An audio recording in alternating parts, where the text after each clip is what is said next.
To call to order the school committee meeting for Monday, March 2nd, 2026.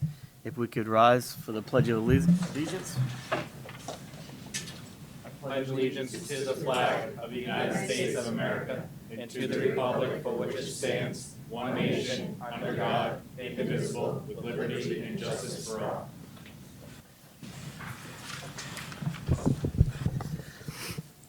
I'll read the Leominster School Committee statement. The committee represents the needs of all Leominster Public School students and places their interests above all others. We will exercise leadership, adhere to our protocols, and base our decision upon reasoned assessment of all available information. We will advocate for each of our schools and support high-quality public education in Leominster. And we'll begin with public comment. Is there anybody in the audience or online? Okay, step right up.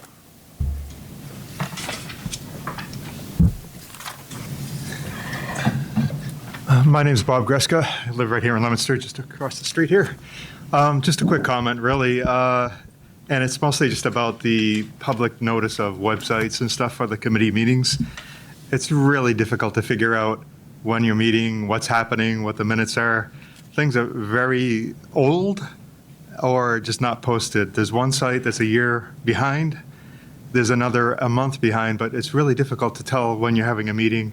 The last one posted for the main school committee was the inauguration day, and it's a blank list. There's nothing since. That's the most up-to-date one, by the way. That's all I wanted to say. Thank you. Thank you. Thank you. Who Anyone manages else? that? Oh, and we'll talk about it after. We can Anyone talk about else in the audience who'd like to make public comment? Anyone online?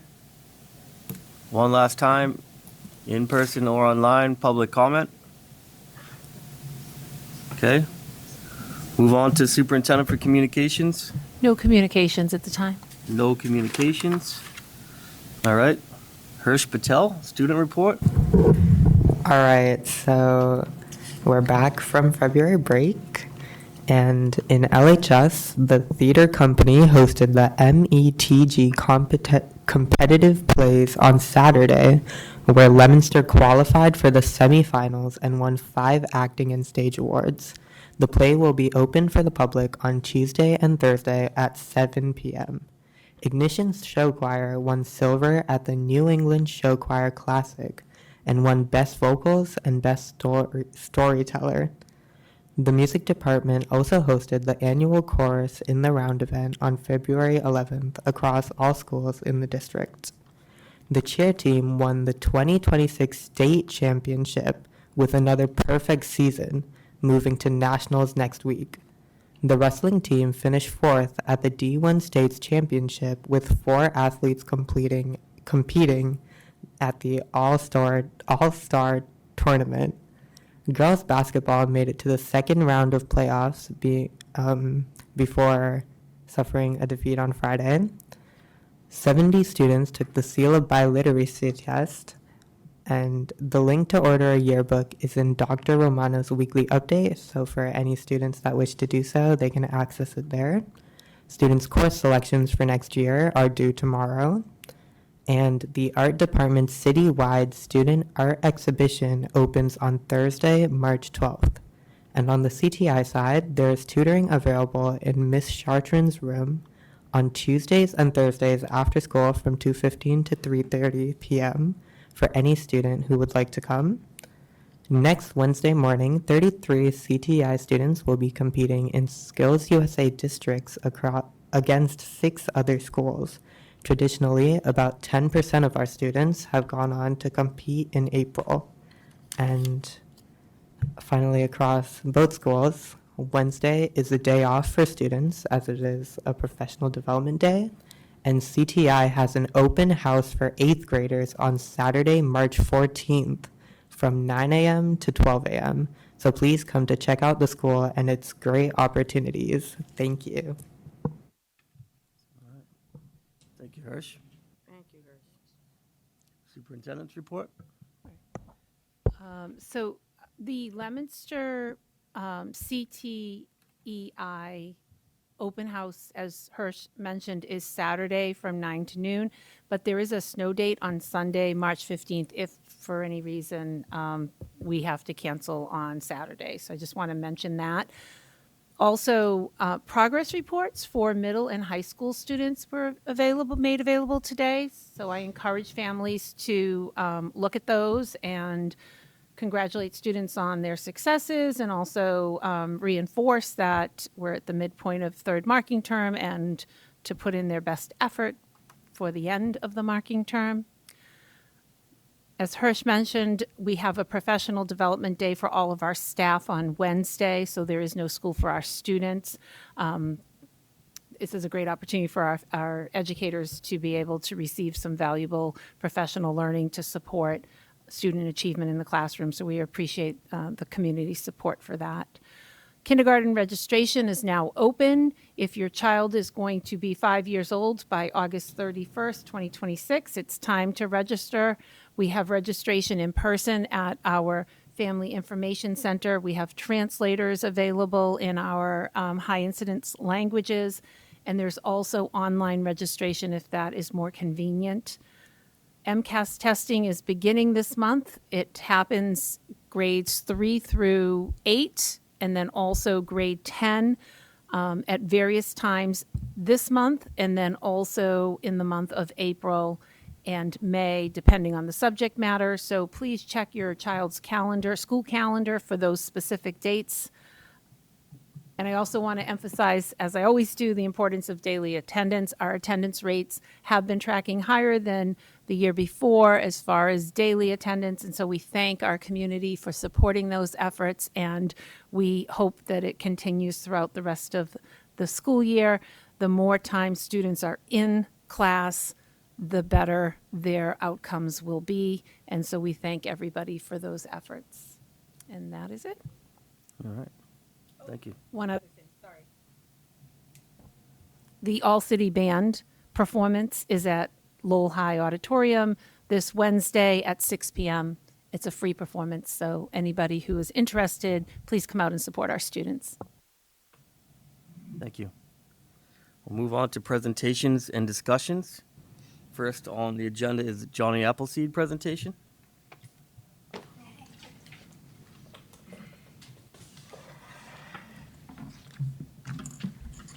Right. We're live. This good? We're good. I think Okay. we're on. All right. Good evening, school committee. We don't do anything alone, so we're here together. I'm Principal Bevan Tapley. I'm principal of Johnny Appleseed Elementary School. This is my third year as principal at the school and my 24th year as an employee of Leominster Public Schools. And my name is Katie Gingras. I am the assistant principal at Johnny Appleseed School. This is also my third year in this position, but before that, I was the school guidance counselor for 9 years. So I've also been in the district for a little bit of time. And tonight we're gonna dive into all things Johnny Appleseed. So I'm gonna give you a little summary of the things that we're gonna be talking about. So just a quick snapshot of JA, our enrollment numbers, what that looks like by grade. We'll talk a little bit about our high-quality instructional materials, recent building projects. There's been a few makeover changes at the building. We will review our school improvement goals, some data. We'll talk about our PBIS, which is our positive behavioral intervention systems, our collaborative problem-solving approach, and student leader of the month. Some attendance initiatives that we have at the school right now, some PTO school events that we have had, and some upcoming events at the school as well. I also want you to take note of the difference in our presentation compared to John's later. Ours is very elementary, and it's quite obvious, you know, where we land in the district. We were talking about that before we came in. So a quick snapshot of Johnny Appleseed. We do have close to 700 students. As of just the other day, I think it was actually 685 now. We have 6 grade levels, K to 5. Most of our grade levels average around 115 students, grade 4 being extremely large with 125 at this time. I think that says maybe 128 there. We've lost a few, but our kindergarten being at 95. This is, I want to say, our grade 4 I think is traditionally high across all of the schools because that was the year parents made decisions to perhaps keep their kids home and start them a little bit later for kindergarten. So it tends to be about a whole grade classroom size bigger. Right now, we have 23% special education students. We have 17% English learners, and we have 5% of our students on 504 education plans. We do have special programming that we'll get into a little bit later, and our student demographics span from Asian students, Black students, Latinx students, multiracial students, and white students. All right, moving right along, I think. Okay, so this is just a quick overview of our staff and our numbers and what that looks like. So on the left, you can see classroom teachers, 31. I'm not going to read through every single one of them, but we have lots and lots of staff at Johnny Appleseed, and we are very thankful for each and every one of them. We do have a few openings right now that we're trying to fill, but this is just an overview of what we have for staffing throughout the building. And you can tell we have fun because the picture on our slide is actually a competition that we had put out to staff to send us their family photo. This is a team of our special related service educators, and they ended up winning that competition. Yep, they won. Yep. So right now at Johnny Appleseed, we do have special programming that includes our life skills developmental program. That spans from kindergarten to 5th grade. Those are students with cognitive disabilities. They are the heart and soul of our school. Probably the best thing that's happened to me as an educator is working with all of them, but it's really just a special, unique demographic to have in our school. We love it.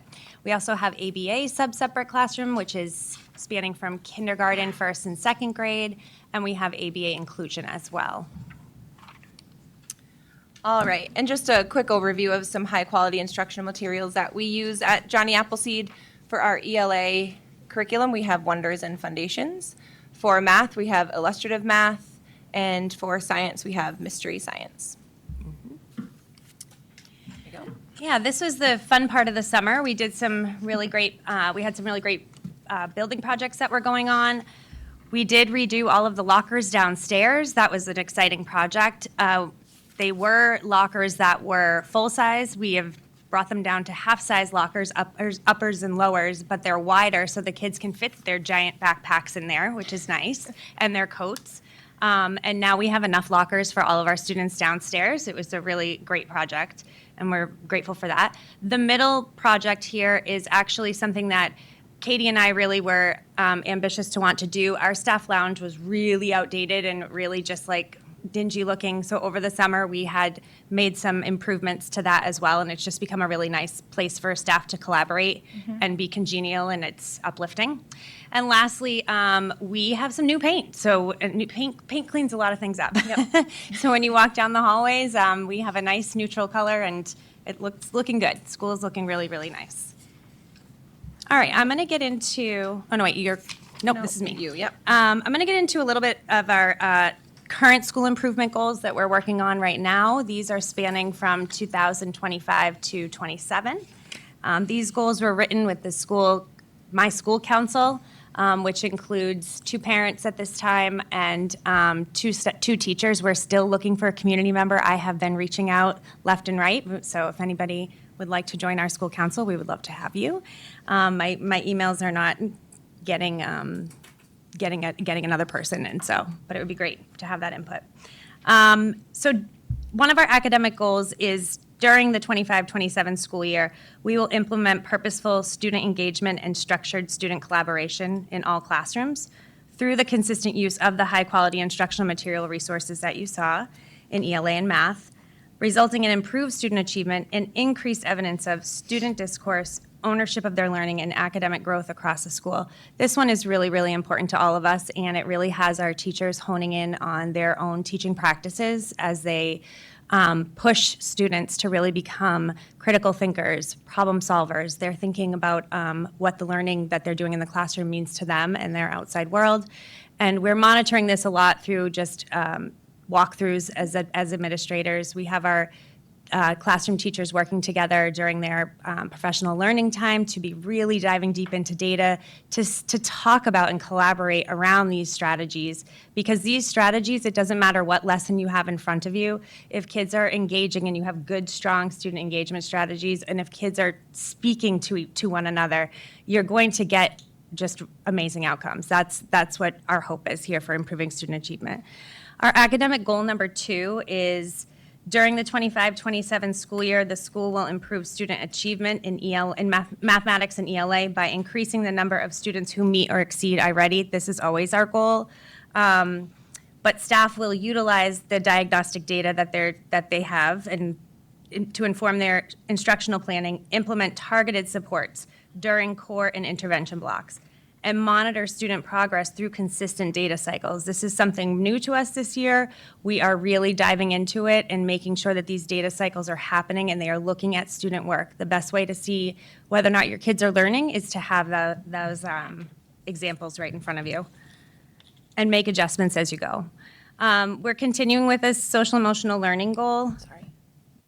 There we go. The goal will be achieved by fostering a positive and inclusive school culture and providing professional development opportunities for educators to effectively integrate social emotional learning into daily instruction. So anytime a teachable moment comes up, we want our staff to feel comfortable being able to address that and embed it into their teaching practice.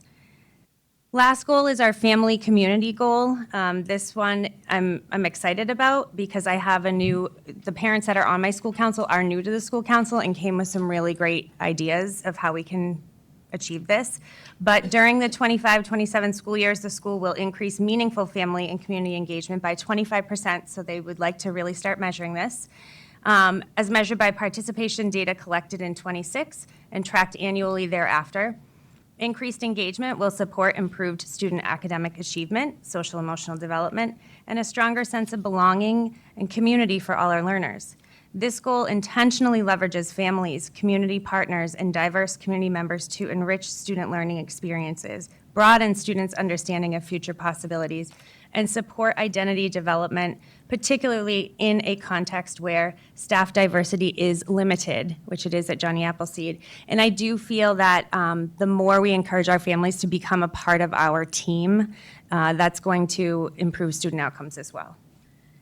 I'm going to jump into some data, and I'm sorry there's a lot of numbers and percents on here, but the highlighted ones is what I really want to talk about.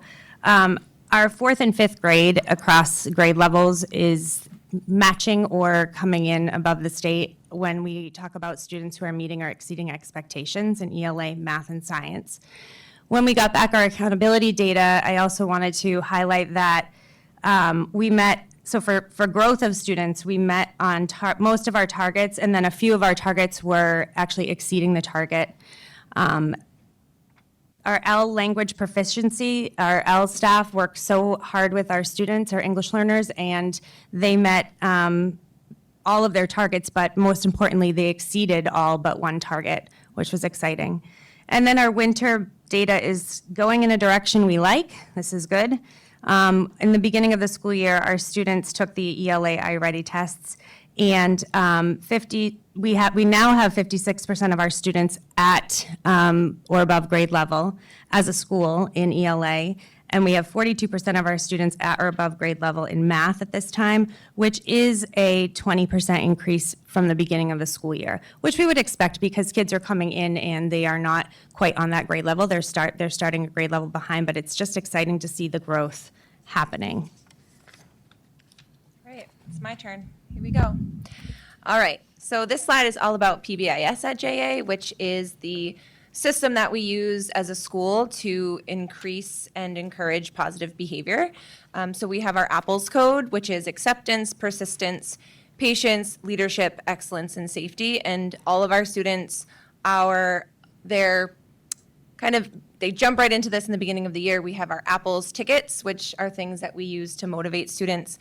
If we see them showing patience, good job, Mrs. Tapley, here's a Apple ticket for patience, and it goes into a bin, and their name could get selected for a special prize or a different earned category. They could sit in the back of the cafeteria. They could do morning announcements. They They could love VIP lunch with us. Oh, that's fun. we have VIP lunch where we have, lights and music that they can, just sit and chill in our office. So we try to encourage students to have that positive behavior throughout the building. It's been around for a long time, and I think it's been pretty effective.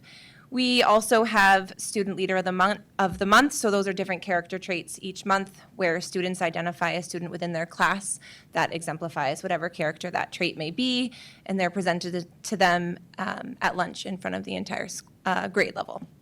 We also have I'm going to go to collaborative problem solving first. So this is an approach that has been around in Leominster for several years, and it's really the idea that kids do well if they can.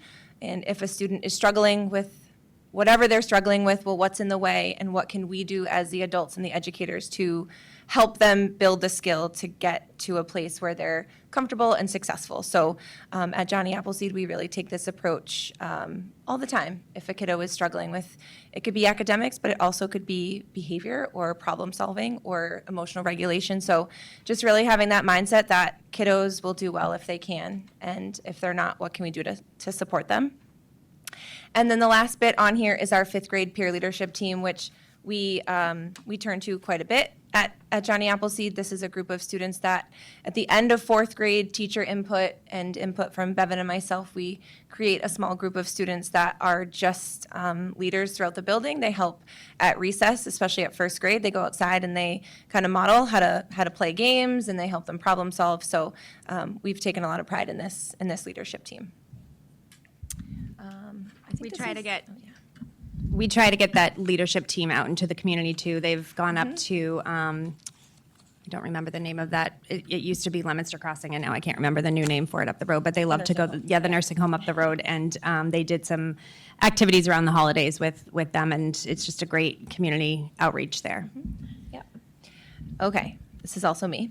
So we have done a lot of work with attendance initiatives at Johnny Appleseed, and like the superintendent had mentioned, our numbers are trending up compared to last year, which is what we want to see.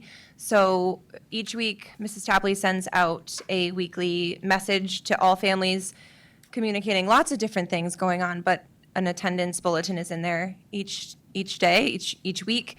I just ran the report from February, and there was over 300 kids who had perfect attendance for February. So it was a short month, but it's great to see. And then from that number, we spin another wheel, and we get 20 just random students who are selected for perfect attendance that month. And then they get to spin like an actual wheel, and they can earn posters, prizes, VIP lunch with one of us. Some kids choose not to, and that's okay too.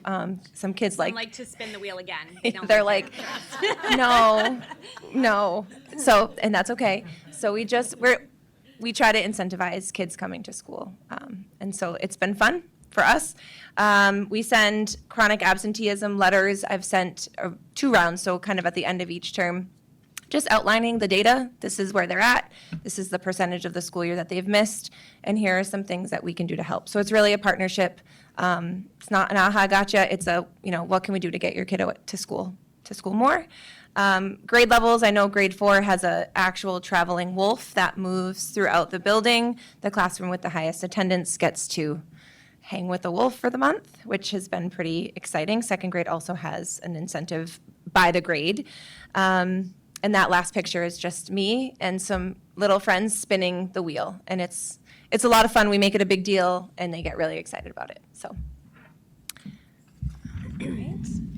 All right, so this school year, we've had many events, and it's so funny because I had another administrator look over this, and it was like, you've got to cut some of these down. Because we do a lot of things at Johnny Appleseed, but so far this year, we have hosted a lot of different great things. Firefighter Rob comes in with our kids. Grade 1 went to Shoalham Farms in the fall. Grade 3 goes to see the Nutcracker. Grade 5 went to the Botanical Gardens. We did National Walk to School Day. We've been bringing back, which we are so excited about, Johnny Appleseed Literacy and Math Nights across different grade levels. That's been a really great success. We've had Theater at the Mount come to our school. We always will do our school-wide read-aloud fair. That's in the fall as well. The Nashua River Watershed comes and does their classroom visits at Johnny Appleseed. We do, JA nights at launch, at kind of the Railers, like all different places, the movies. And then we just this past month did something we teamed up with the American Heart Association and did a Healthy Heart Initiative. We get Chartwells to come in and do classroom visits around nutrition education for our students. And some of the pictures are really, really great. I don't know if you caught Katie on the news right after Christmas, but she was on the roof as the as the Grinch greeting the students as they came in. She was safe, Mr. Mamoni. She was safe.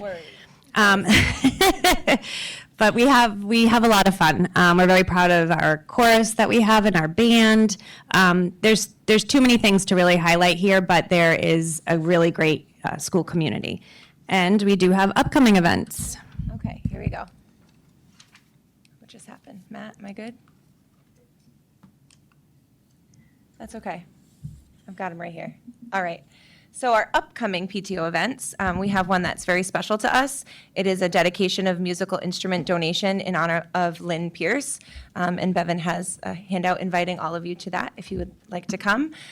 We're doing two performances. We're doing a performance during the day with our students just to introduce all the African drums that were donated by Lynn's husband and daughter to Johnny Appleseed. So we're very, very excited about that.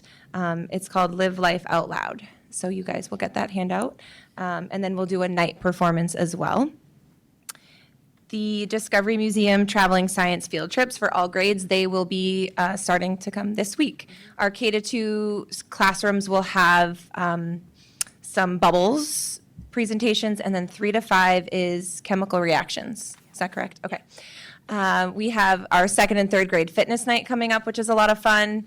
K and 1st grade bingo night. We will have our 5th grade dance in May. That's been something, a lot of fun that we've kind of brought back for our 5th graders, just to give them a little taste of what a dance is like. We have our Memorial Day show put on by our 2nd graders. We have field day, which is a lot of fun, and our 5th graders will have their barbecue and move up celebration also in May. So lots of upcoming things. Yep, and there's lots more than what's listed there too, but those are some of the bigger ones. And that's it for our Johnny Appleseed presentation. Thank you.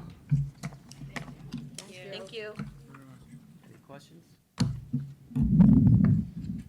Can I? I'm really happy with your presentation. I like that snapshot. I wrote down something here, pushing to learn when you're doing school improvement goals. Do you get any resistance from the pushing to learn? No, we smile at them and we really, really try to encourage, and no, we don't. I mean, our students are great. There's a lot of supportive staff at our school, so when we push kids to learn and we're pushing them into out of their comfort zone at times, they have very good role models. Katie and I are often pushing ourselves out of our comfort zone, and so when we are in class, and we're present a lot, we believe in them. I think they know we believe in them. We do have a philosophy at our school that we believe all students can learn, and this is part of our mission at JA, is to make sure that students feel every single day that despite what success looks like for you, you're going to have success. And we also say to them, there's a goal for everybody. Doesn't always take the same route to get there. It doesn't always have to be the same thing, but at the end of the day, we're going to help you reach your outcomes. And I do think that that's a message that's communicated daily in classrooms. So we really don't get pushback. And it's also maybe an elementary thing. They're pretty excited to be at school. Mm-hmm. Thank you. Good. What do you think's going on with 3rd grade? I knew you were going to ask that. It's a great question. And it's the question we're still trying to dive into, trying to understand. Katie and I, 3rd grade traditionally is very, very great. We have great outcomes in 3rd grade. This is a real outlier year for us there.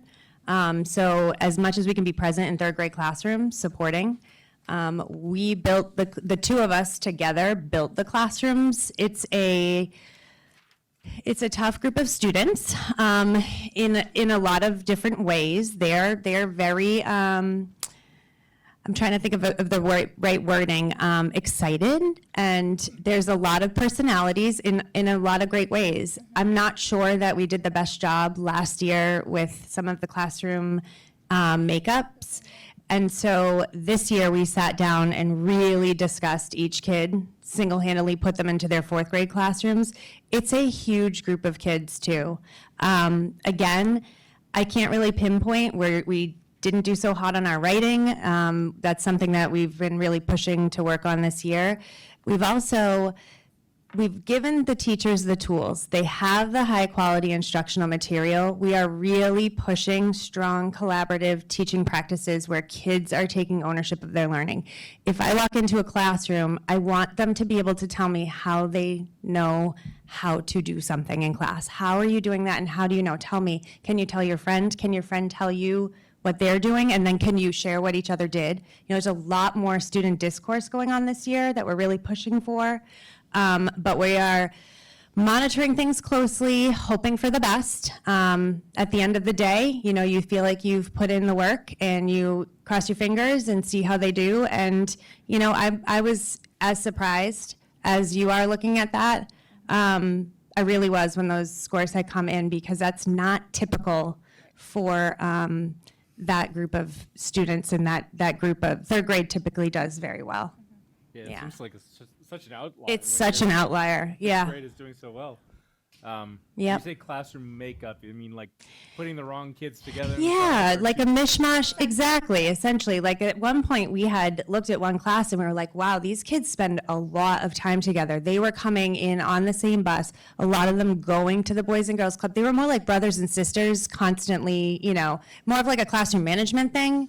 It seemed to be like there were a lot of feather ruffling. We had to definitely go in and have that conversation of, these two are too good of friends. We're gonna do a little, and that's Katie and I know the kids really well. We did this with, the 2 of us, and then we sat down with our school psychologists, we sat down with our guidance counselors, and really had some deep conversations about how to do it. And this year, I can tell you our discipline reports have gone way down with this particular class. We walk into classes, students are engaged. We're seeing fewer incidents of, just off-task behaviors. And so I'm hoping that that's a lesson that we learned, that we need to kind of be more strategic in that, not just looking at names and, saying, okay, this, and we're new at this, we're getting into it, but that particular class is a very challenging class to divide up. And this year I'm feeling like very good about it, so we shall see. And I don't know that that's the answer to why things went the way they went, but hopefully we get some good outcomes this year. Great. Yeah, a lot of great data otherwise. So, Yeah, thank you. Yeah. Thanks. Thank you. Anybody else? Good. Thank you very much. Thank you. Next up, we have Leominster Center of Excellence. For Excellence.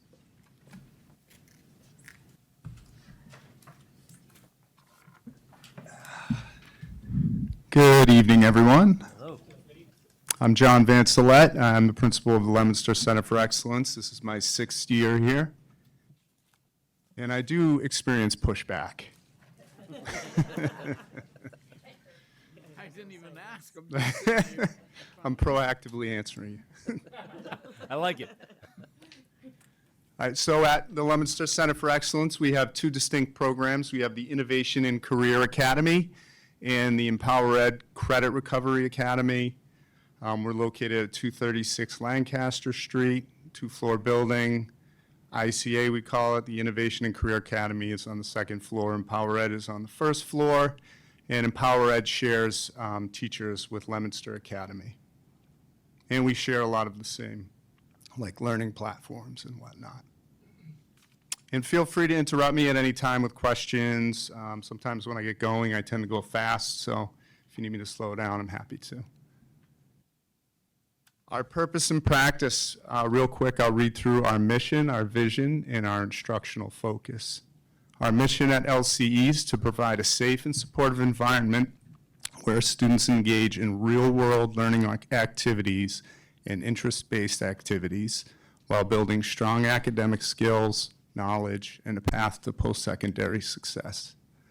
Our vision is that Leominster Center for Excellence fosters a culture of curiosity and exploration by guiding students to discover their interests and to develop skills that prepare them for diverse future pathways.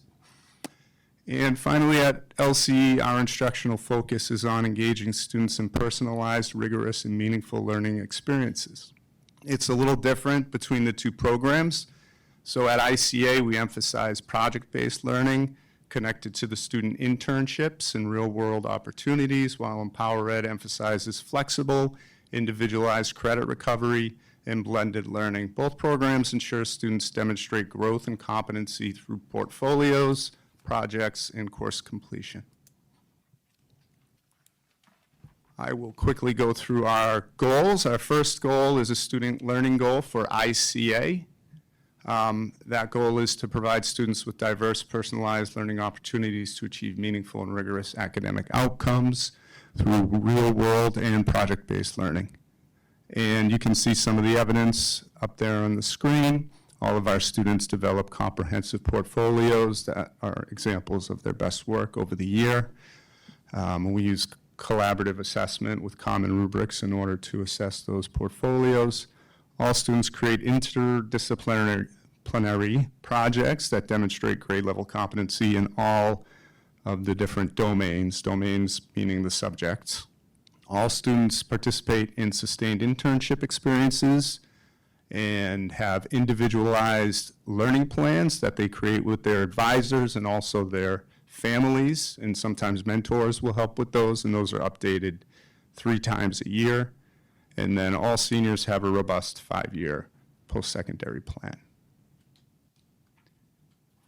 School improvement goal number 2 is catered toward Empower Ed, the credit recovery program, and that's to provide students with personalized learning experiences that enable them to identify and achieve their academic goals. I find that these students often come to us without real clear academic goals, like, what do you want to do? And I'm not sure. Well, you're 17, 18 years old, so let's figure it out.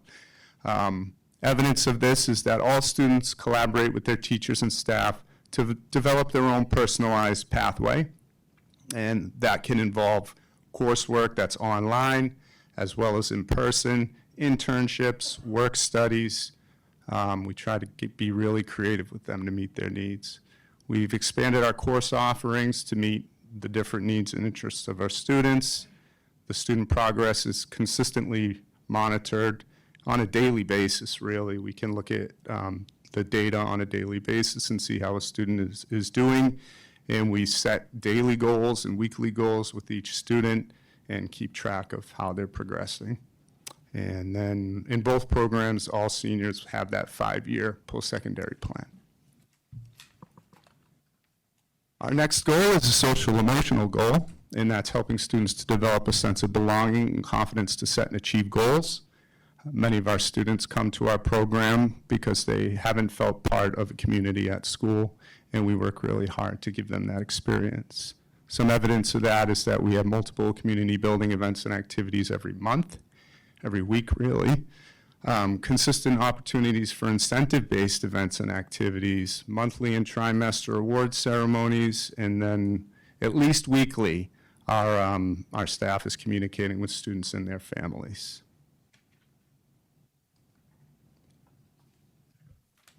Now I'm going to dive into the Innovation and Career Academy, give some specifics on that program, and then talk more about Empower Ed. So at the Innovation and Career Academy, it's a lot different than a traditional school. We're not doing a lot of tests. Students are not going to like 6 different periods with 6 different teachers. Basically what they have is an advisory that they're part of. Each grade level has one advisory, and the students are in that advisory with their advisor for a quarter to a half of the day every academic day. They also do projects, like I mentioned before, instead of having a lot of, content and note-taking and taking tests in order to assess their learning. It's more project and interest-based learning.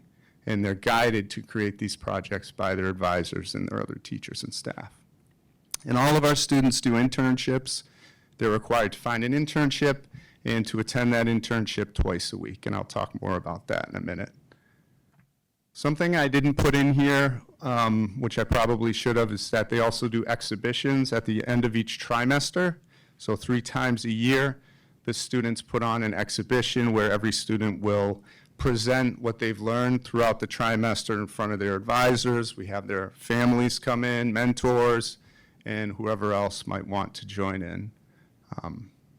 So those are really fun, and they're starting up this week, actually. Our projects. So every student is constantly working on a project.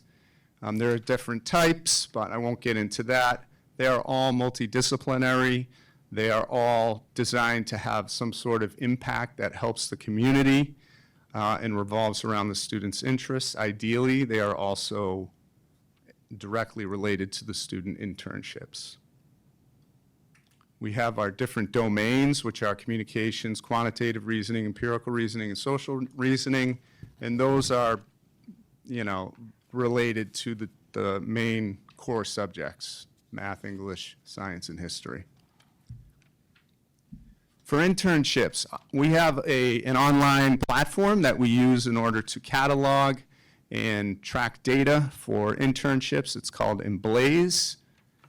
Our students are required to do a certain number of hours of internship every year. So our freshmen need to do 250 hours, and our sophomores, juniors, and seniors need to do 275 hours. So when a student goes to their internship, they have the app on their phone or on a computer, and they sign in, and it's GPS calibrated, so we know what time, and we know that they actually are where they say they are, and then they sign out at the end of the day. And while the students are at their internships, our staff are out in the community visiting them, having meetings with their mentors and with the students and helping them with their project work. There's a process that we guide our students through. The first step in that process is to begin researching, so we help them to identify their areas of interest and then find possible internship sites that relate to that area of interest. And then we help them to develop phone scripts and elevator pitches, call the potential internship site, set up an interview, do the interview, and potentially have a shadow day that would turn into an internship. Here are some past and present internship sites. I've just listed a selection of them. And we have over 400 internship sites in our database, with more we're discovering every year.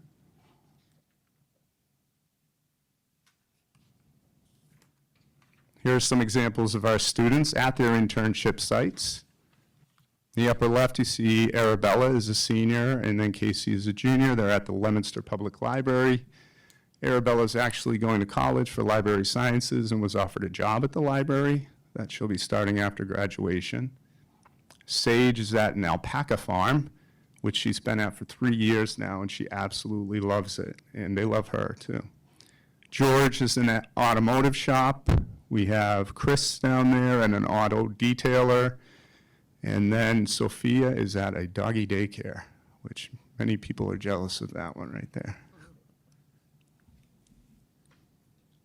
As of February 25th, when I was making this slide presentation, more than 85% of our ICA students were actively engaged in internships. And here's some examples of what they said. I won't read it out loud, but feel free to read it at your leisure. Needless to say, the kids love it, and they're very positive about it. And they pretty much like coming to school every day, but Tuesdays and Fridays are internship days. They're especially psyched to be coming to school.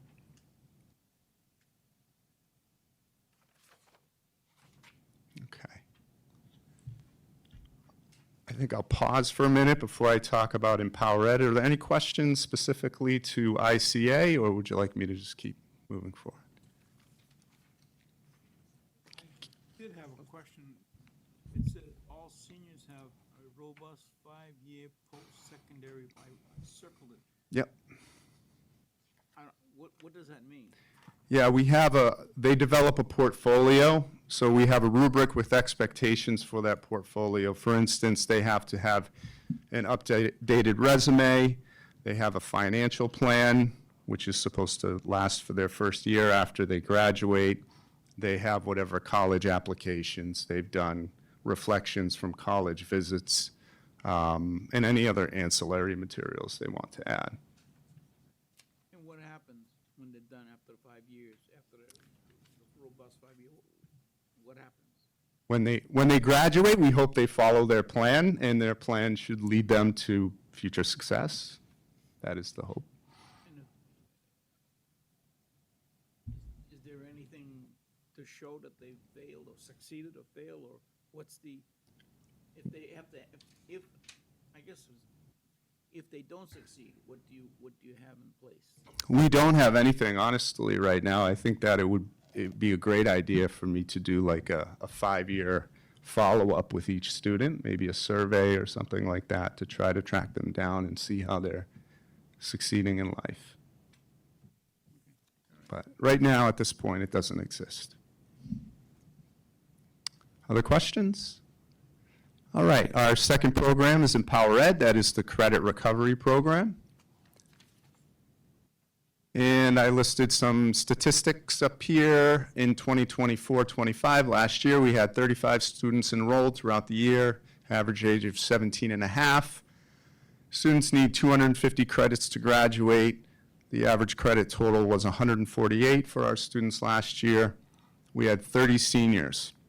By the end of the year, 26 of them had graduated, and then the remaining 4 have graduated since. So we had 100% graduation rate for Empower Ed, and we're very proud of that. Our teachers did an awesome job, counselors, everybody really. Today, so far, we have 33 students. We're actually up a couple. We enrolled a couple more recently. So I think we're at 35 now. Average age, 17.2. Average credits is a little bit lower, but still in the same ballpark at 127. Calculated the average credits earned for the first semester, and that is 44 per student on average, and that's a 14 credit increase from last year. So we're tracking even better than we did last year. And we've already had 6 students meet their graduation requirements. 4 of them were the holdovers from last year, and then 2 more students that were able to complete their coursework early. And I have some quotes from some of the students regarding their experiences at Empower Ed. As you can see by these 3 quotes, and I have plenty more, often these students are not having success in a traditional setting, and they come to us, and because of the personalized learning pathways that we offer, they're able to have better success.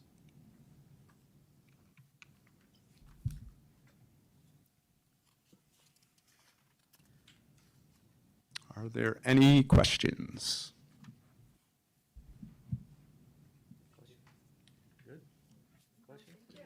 Oh, all right. Thank you so much. I appreciate it.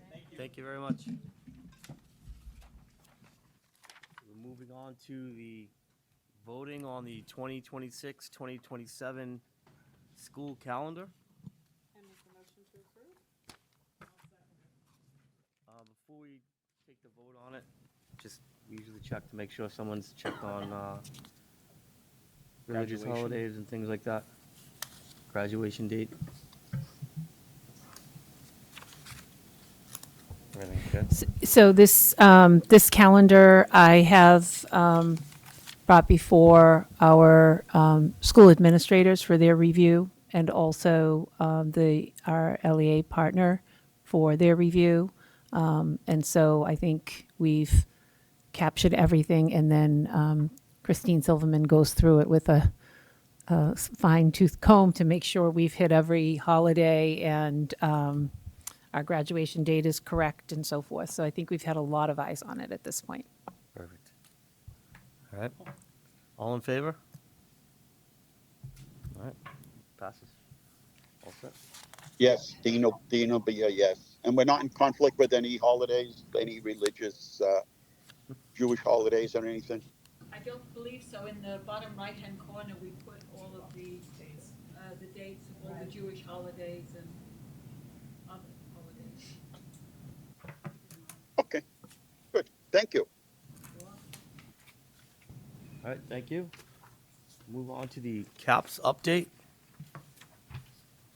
Yeah, there's a lot going on, and essentially, the most important thing is that the school that the building they were renovating on Mechanic Street Jesse went in, did an inspection, and it was approved, and it was a go on February 24th, they started.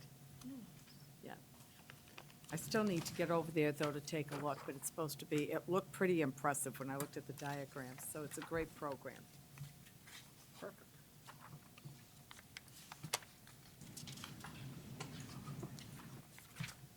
Anything else? No, that's it. Finances also look good. Their, actually, their enrollment has gone up slightly. All the information is there. So, good things happening. Perfect. Thank you. You're welcome. Move on to the approval of the minutes. They don't have a chance to read the minutes. Can I make a motion to approve? Eileen motions. Sec- Greg to the Second by Dean. Second by Let him have it. Dean. All in favor? Aye. Aye, perfect. Unanimous acceptance of the minutes. Subcommittee reports. Do we have a policy committee? We have not had one since our last meeting. Okay. Finance updates. Yeah, I apologize for missing it tonight. I can read off the warrants unless somebody that was there wants to do it. We saved it for you. All right, cool. All right, so warrants from the general fund. We got warrant number 29, $667,062.23. Warrant 30, $3,308,006.63. Warrant 31, $284,149.70. Warrant 32, $2,871,142.86. Warrant 33, $433,334.40. Warrant 34, $3,326,964.17. Grants and revolving. Warrant 29, $107,074.77. Warrant 30, $815,094.21. Warrant 31, $63,260.73. Warrant 32, $358,784.65. Warrant 33, $142,992.31. And warrant 34, $705,414.83.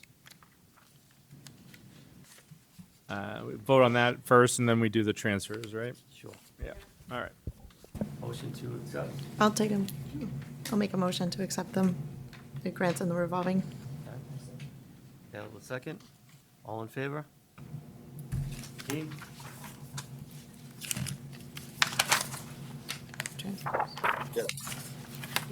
Yes. Perfect. Transfers? All right, so we have two transfers. One is an informational one, and one requires a vote. So the first, I'll read the second one first, since it's informational. We have some background on the first one if you need it. Okay. I'll read the first one then. We're requesting the following transfer from the general fund salaries to the general fund expenses totaling $800,000, as stated in Table 1. Did you want to add context to that? Sure, yeah. So there's, the general fund would cover expenses for things that came in a little bit higher, like heating and building expenses. The utility services came in at about 14% higher than expected. So this is the reason to transfer some of that money to cover those expenses. That makes sense. Okay. So we'll take a vote on that. Sure. What's that? Yep. Second it. You want to make a motion on You're it? gonna make a motion. I'll make a motion that we Do that. that we do this, Transfer? the vote on it positive. Perfect. Transfer. Motion is made by Ronnie. I'll second it. Jen will second it. All in favor of the transfer? Aye. Unanimous. The second transfer is informational. This is requesting the following transfer within the general fund expenses between DESI codes totaling $925,000 as stated in Table 2. All right. That's it for any other finance updates. We did speak about the upcoming budget process. We're collecting our questions and focus ideas that we want to present to Melanie to include in future meetings. So if there's anything you want to see, let us know.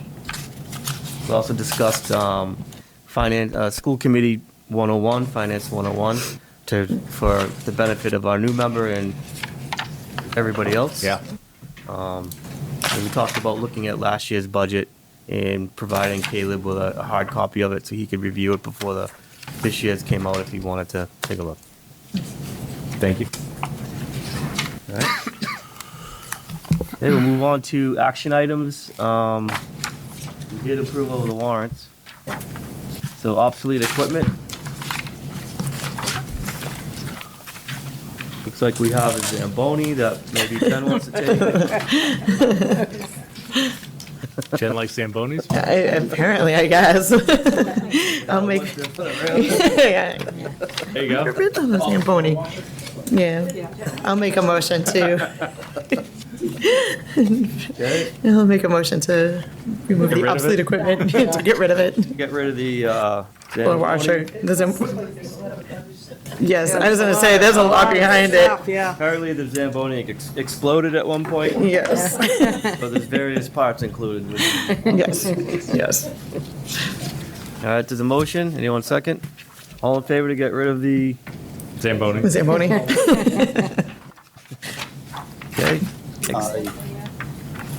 Aye. You did aye. Unanimous. He didn't. Acceptance of a gift. Second. Motion to accept the gift, 375. $375.69.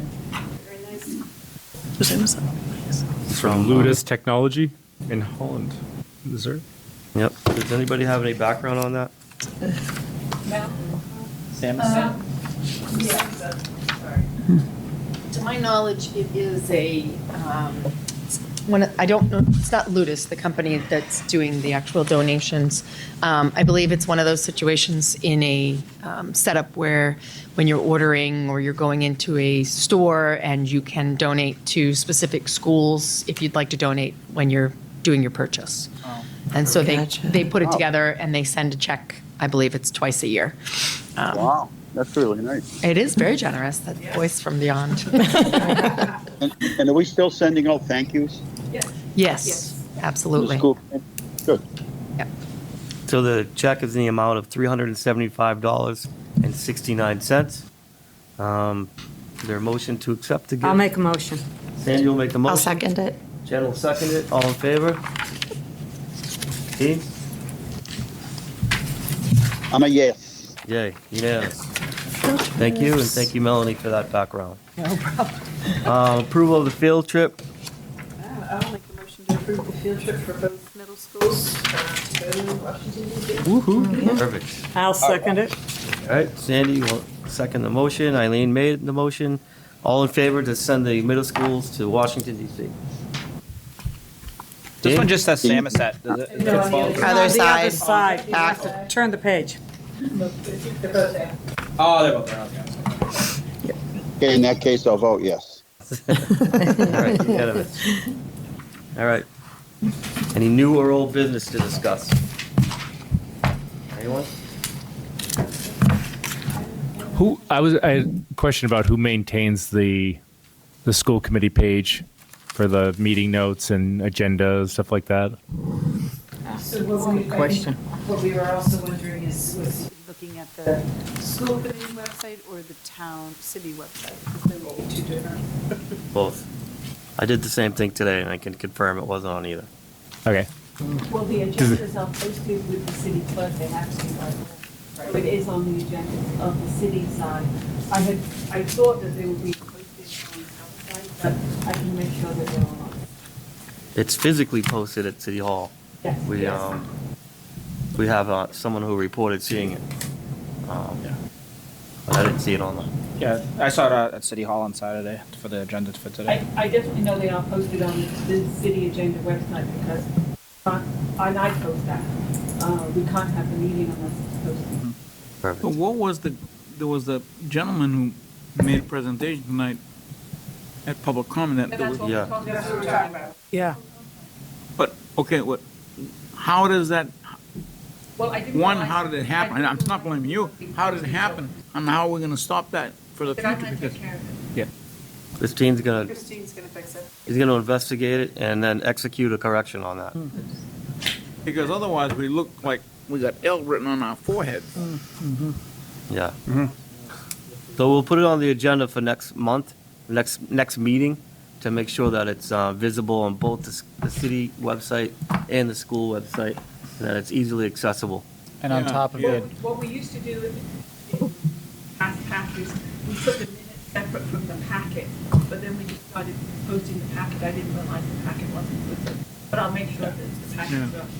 I was just going to comment the minutes alongside everything else also should all be posted. Yeah. Thank you, Chris. Oh, Sandy has an item. Just something minor. The city council did approve my appointment to the Fallbrook Building Committee Oh, nice. Okay. Tuesday. Congratulations. Thank you. They're gonna regret that. I know. Projects. Just kidding, Sandy. Projects Love are going you. to be delayed. And I have one thing I think to put on the agenda based on some discussion before the meeting tonight, to take a look at traffic safety crossing guard issues on Johnny Appleseed, to maybe reach out to our city council school committee representative Brandon Robbins to see if he wants to institute any sort of traffic study to make sure that the crossing of the street at Johnny Appleseed is safe, and we're doing our best bet, putting our best foot forward to keep kids safe over there. How does they did receive the city a grant for a traffic study? Would that include that piece of it? I hope so. Yeah, Let's see where they're at with because there are that. several, they just formed that committee recently. Well, let's, And Sue Kohler is on that committee. Christine, could we write a letter to that committee on the city council for an update? If Yeah. there's a grant and where they're at with that grant, what study has been taking place? And if not, Aladia is also, she's, going on she's a huge part of that. perfect.